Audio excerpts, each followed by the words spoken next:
what are some specific players that you're looking forward to playing against? The player I'm more excited to play against is. Okay, I'll kick off the interview right away. I'm actually gonna skip the intro because we were having like a really good conversation just now. But yeah, Elyoya, how are you feeling? I mean, I'm feeling pretty good. Yeah. I'm really excited to be in Worlds and just to see how. I've always wanted to see, I wanted to go to either a Chinese solo queue or Korean solo queue. So I'm gonna have a chance right now, so that makes me really happy. Yeah. And the fact that I'm going to play against top tier junglers, like not only the best of each region, but also like let's say the top three. I think it's gonna be such a good experience.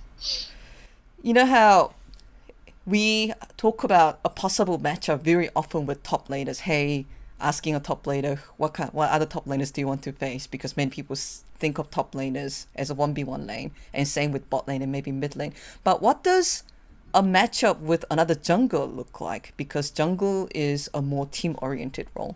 I think it's about how you need to know how to pressure enemy team. And as a jungler, you can feel that when enemy jungler is like hard pressuring your team, you can really feel that. And I think that's like the funny part about the jungle, that you can play against anyone. Like whenever you make one mistake, if you're getting hard punished, then like this guy know what he's doing. So that's what really gets me like excited to play them, because I want to see how they punish my team and how they create advantages. Did you get to face any of the Eastern junglers while you were solo queuing at Iceland? Yeah. I mean, I think I played all of them pretty much. Okay, who impressed you the most? Because everyone was talking about Kenyan, but maybe another jungler caught your eye. I would say Malrang was doing quite good, quite decent. Malrang was, and to be honest, I would say Canyon and Jace was the thing that impressed me the most. Like he was playing Jace on top, and he was like better than any Jace I could see in my solo queue top lane. Including Armus Jace? Maybe not Thermo Jace. But yeah, okay, that's super interesting, Isak. But briefly going back to your series against G2, I also wanted to ask you how you feel about this series, because going into that, many people were actually considering Mad Lions the underdogs. Everyone was talking, oh my god, G2 looks like they're back in the 2019 forms. How is Mad Lions gonna do? We were confident in ourselves. We know we could beat them easily. Oh. But yeah, I think that a lot of people thought that Mad Lions wouldn't do that great. We trusted in ourselves, so we were fine. We know that since we came from Iceland, this split has been a bit of up and downs, and it hasn't been that consistent Mad Lions we could see in, let's say, in Asai, for example.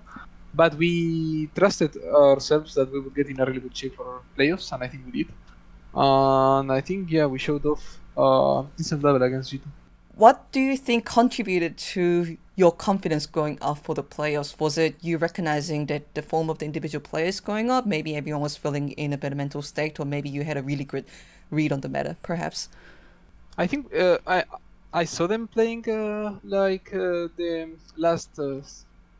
games of the regular season, and I know they weren't looking that scary. And from watching our scrims, I know we were playing fine. And I'm also aware of our potential. I think our potential is way higher than G2 or any other Western team. So I was just trusting my team, yeah. Another thing that we talk when we discuss Mad Lions is the team fights. Even in the interview you did with Law after you beat G2, like everyone was saying, yeah, we haven't really lost any best of fives recently. You guys have this super clutch factor. You know, the moment they locked in Armus Ukon, we were like, oh my god, this game is so GG. I asked this question again and again, but I have to reiterate, why is Mad Lions so good when it comes to best of fives? I mean, first game we got stomped so hard that I know. It wasn't even a game. First game we just felt like we didn't even play, so it was like, okay, the BO5 just started now. Let's at least play the game. Like I always come when we have one of these games that it just goes so wrong. I always feel like we did nothing that game. We just saw them finishing us because we really didn't try anything.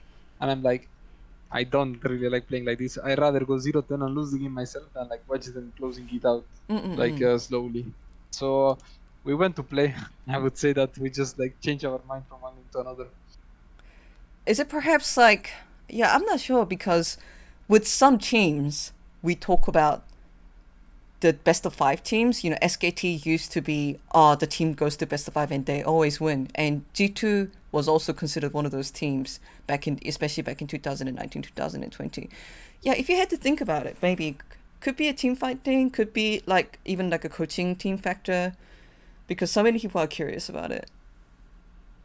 I think it has to do a lot with our coaching stuff. I think we know how to adapt pretty well to each game individually, and also I think we grow in moments that, like let's say when we're 0 down, we're 0-2 down, or where things are not going so well. I think we grow as a players, and we are even more excited to play because we really don't like losing anyone in our team. No So it one just does. feels really bad that, yeah, I mean, yeah, that's true, but like it feels like really bad for us. It's just like a feeling that losing to them like felt really really bad. So it's just you don't want to experience it again. So we just, yeah, I think we just grow in stage and we just are a better team. What are your expectations for Rogue versus Mad Lions? A bit of a rivalry there, even though LEC loves to create new rivalries. I'll say that it's definitely a rivalry there. I think it's gonna be a tougher series than G2, but I still trust in our possibilities. I think we should come out of that matchup winning. And what would give you the confidence to say that, out of curiosity? I think against G2 I didn't have one of my best series. I think I played fine, but I really wasn't like making a big difference. And against Rogue, even though I'm playing against his Spirit, which I believe is a better jungler, or right now he's in a stronger, he's in a better shape than Django's. I think I can play way better what I did against G2, and I trust my ability to do so. And if we won against G2 with me playing, let's say, not so great, I think we can beat Rogue if only I step up on it. A fun fact. So, Elyoya, you do. I also conduct a lot of interviews back in the LCK at Law Park, and I've been going around a few different world champions, asking them what winning worlds again would mean for them. And they had slightly different answers to players that have already won worlds. And that made me curious, because you are the defending champion, you have already won LEC, and you have experienced that moment before. Does it change your approach or perspective on winning the LEC again? It could be positive, it could be negative, it could be anything. I'm simply really curious. I think for me it would be different that for some other players, but for me it would just mean that we are doing the thing right. That we keep doing the things right and that we are able to defend something. It would also like prove the world that Mad Lions is just not that team that like I think people is sleeping a bit on. I feel like we are a really strong team, and I think we are more than able to defend this title.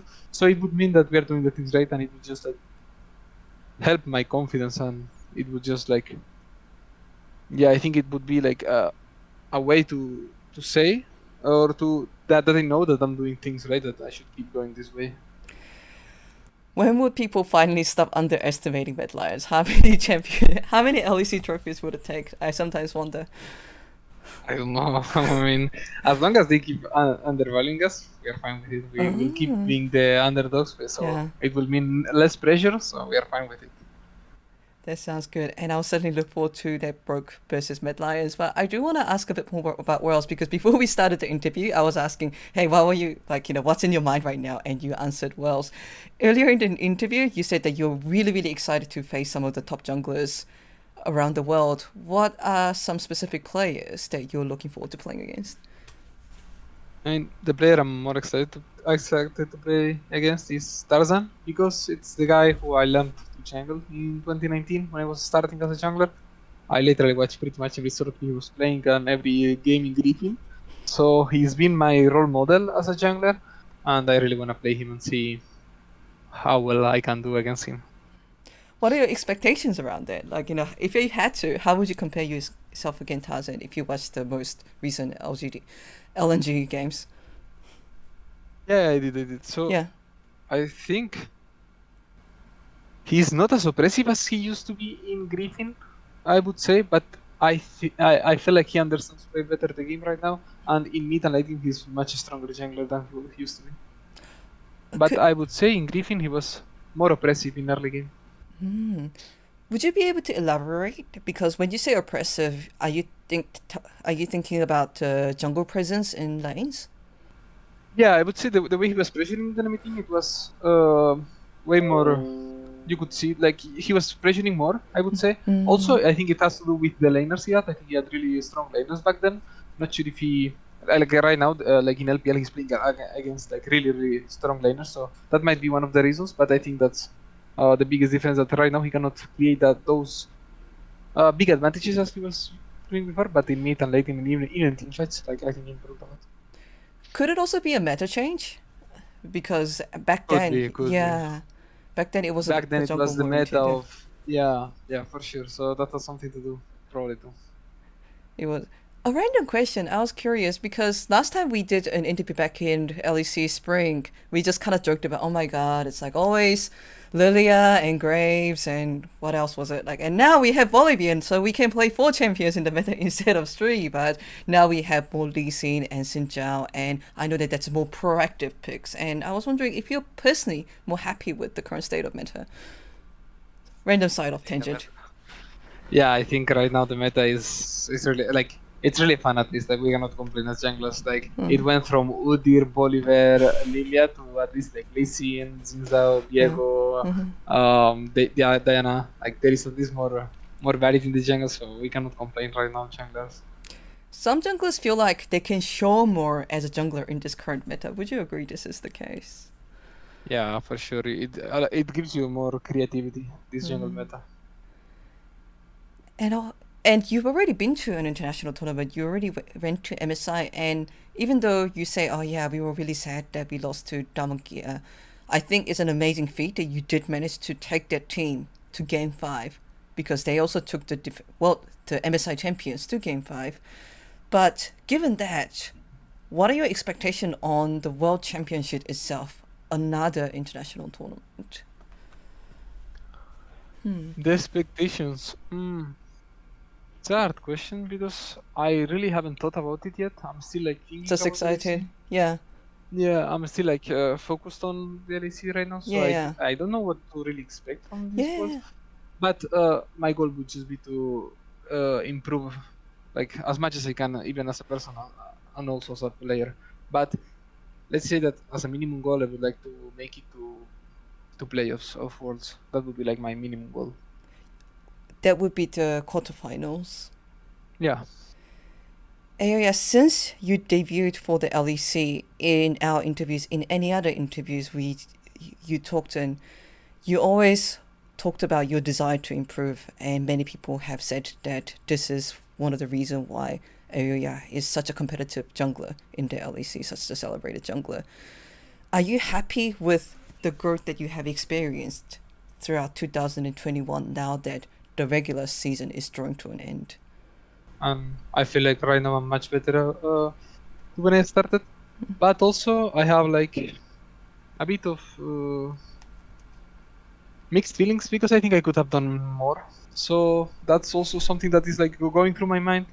It's always that feeling of you could have done more and you wasted some time you didn't really have to. Or if you were better, let's say if I was better, I could have beat the down one. If only I would have trained like let's say 1 more hour, like. So I always have that feeling going through my mind. But overall, I think the growth I've made, it's fine. It was fine. I wouldn't say I'm happy with it, but it could be better. It's all about balance, right? Because you can put in so many hours to league and think about it so much, but at some point, wanting to become better becomes a drug. You need to learn to uh, uh, to know when to make the difference. Like it's fine to always having that hunger to be better, but you also need to be enjoy your life and like be happy about it. And it's something I'm still like it's hard for me because I have days when I'm feeling like really sad because I had a bad day, or um I didn't use the day as productive as I could have. So I have like those bad thoughts going through my mind, and also I have some days which I'm feeling like pretty happy with what I made. So it's still like a balance, and I'm still like learning with it. Yeah. It's good to have motivation, but it's also important not to get the noise into your head and just bother you, maybe. Yeah. I asked this question before back at MSI, and this will be my final question. Elyoya, it almost feels like you've already a known player in the LEC right now, right? That you already won LEC and you went to semifinals at the MSI, and people are quoting you as one of the top junglers in the LEC. But do you feel like you're still in the early stages of your career? Yeah, for sure. I think it's still like I count this as my second professional year, I would say, because the first one it was last year, which I was in Murals. Now this is like my first in LEC, so I still count this as my early stages of my career. And we'll look forward to many, many more years of Elyoya in that case. Yeah, hopefully. I'm sure of it, Elyoya. Thank you so much for this interview, and best of luck for the rest of the LEC. Thank you so much. Thank you.